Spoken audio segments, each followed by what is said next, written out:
Bonjour à toutes et à tous, bienvenue dans la Bresse Sportive. Le Stade d'Abidjan et le coach Bamba Mohamed ont officiellement mis fin à leur collaboration. Nommé le 4 décembre 2025, le technicien ivoirien passé par Boaké FC et Sol FC quitte les Yéyés dans un contexte de réorganisation sportive. Mohamed Bamba aura dirigé 17 matchs pour une honorable 6e place. Le Stade d'Abidjan devrait rapidement se pencher sur la nomination d'un nouvel entraîneur pour préparer la nouvelle saison.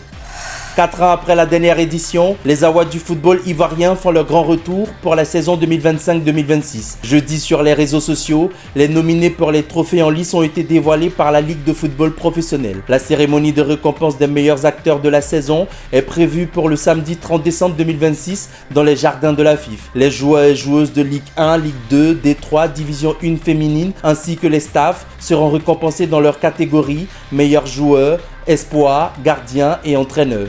Des prix spéciaux seront remis tant aux meilleurs publics qu'aux meilleurs dirigeants.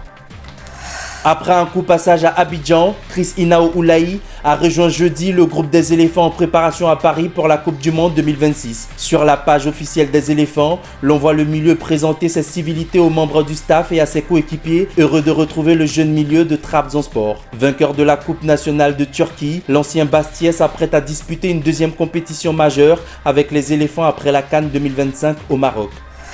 Assini accueillera bientôt un centre de développement du football des jeunes. La Fédération ivoirienne de football et la municipalité ont signé ce jeudi 28 mai 2026 un protocole d'accord au siège de la FIF à Abidjan. Le projet prévoit la construction d'un centre sur un site de 3,5 hectares mis à disposition par la ville d'Assini dans la région du Sud Comoé. Il sera dédié à la formation et à l'encadrement des jeunes.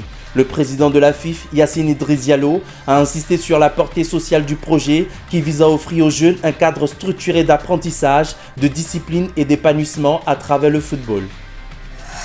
Animateur du point de presse du vendredi 22 mai dernier à Williamsville, Arthur Boa, président de la Fédération ivoirienne de boxe, a dénoncé le processus électoral conduit par le Comité national olympique de Côte d'Ivoire. Nous avons saisi notre ministre de tutelle tranquillement.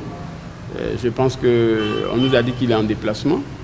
Voilà, il est informé, il n'est pas informé, nous n'avons pas connaissance. Mais au moins, nous lui avons transmis l'information. Mais à ce stade des choses, mon comité directeur et les membres statutaires, après réflexion, ont décidé au moins que le droit soit dit, pour qu'une bonne fois, la justice puisse trancher. Malgré le retrait de son agrément et de la délégation de pouvoir prononcée par le ministère des Sports, la Fédération ivoirienne de boxe annonce une action judiciaire pour contester le processus électoral qui a abouti le samedi 23 mai 2026 à l'élection d'Anthony Rabé comme président de Côte d'Ivoire Boxing.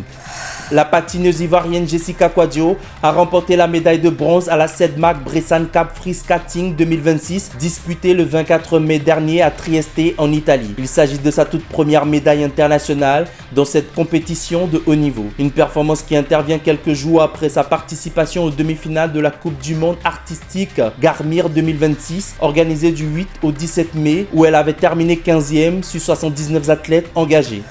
Si Adama Bitogo a fait apprécier son talent de meneur de jeu au stade Félix Houphouët-Boigny, son frère Salif a démontré ses talents de danseur au stade olympique Alassane Ouattara d'Ebimpe. Apprécié.